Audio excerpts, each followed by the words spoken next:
Hai, Assalamualaikum, selamat pagi. Pelajar-pelajar semua, pada kali ini cikgu akan menerangkan tentang topik perkembangan awal embrio. Perkembangan awal embrio sehingga berlakunya proses penempelan. Baik, sebelum cikgu terangkan secara detail, cikgu nak memperkenalkan rajah ini terlebih dahulu kepada pelajar-pelajar semua. Okey, ini dinamakan sebagai uterus ya. Ini struktur uterus. Yang ini struktur tiub falopio. Okey. Yang ini adalah ovari dan ini adalah oksid sekunder yang dibebaskan oleh ovari semasa proses ovulasi.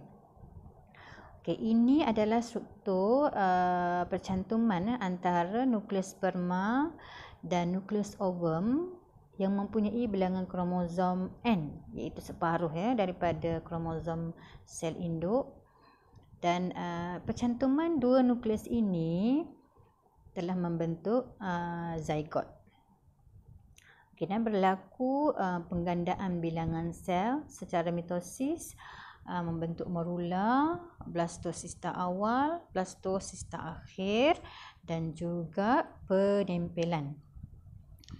Morula ni adalah struktur yang berbentuk seperti sfera ya. Manakala blastosista adalah struktur yang mempunyai rongga di dalamnya.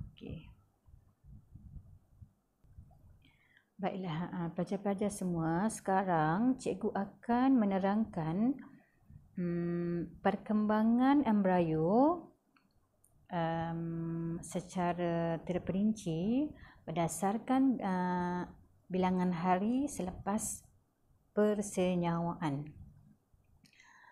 Dalam tempoh 2 hari, zygote yang telah terbentuk melalui proses persenyawaan akan membahagi secara mitosis, menggandakan bilangan sel menjadi 2, 4, 8, 16 dan juga 32 sel. Dan seterusnya membentuk kelompok sel yang banyak begini dipanggil sebagai morula. Baiklah, sepanjang berlakunya proses penggandaan bilangan sel ini, bilangan sel bertambah secara proses mitosis ini, sambil itu juga embrio akan bergerak di sepanjang tiub falopio ini menuju ke uterus. Kemudian dalam tempoh 4 hingga 5 hari, morula akan sampai di uterus. Kalau kita tengok yang ini morula dah sampai di uterus dan ia merupakan sfera yang berongga yang dikenali sebagai blastosista. Blastosista ni terbentuk selepas morula ya.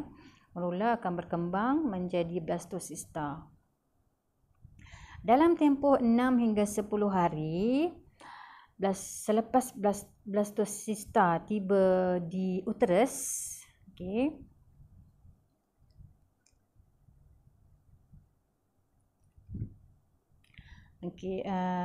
selepas 6 hingga 10 hari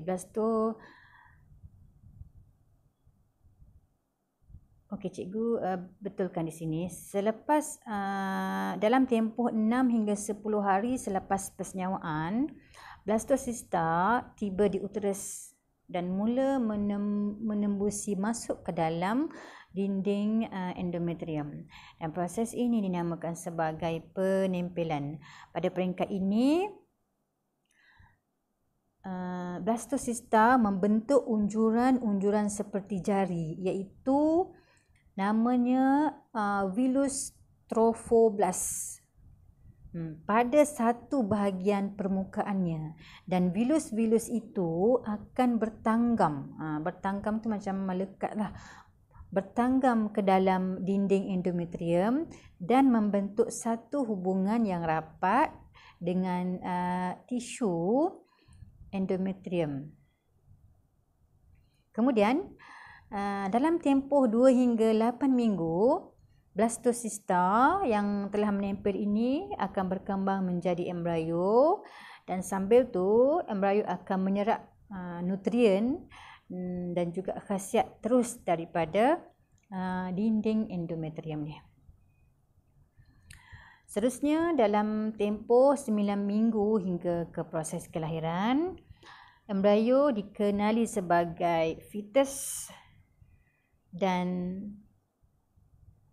akan mendapat nutrien melalui plasenta yang telah mengambil alih tugas corpus luteum. Okey.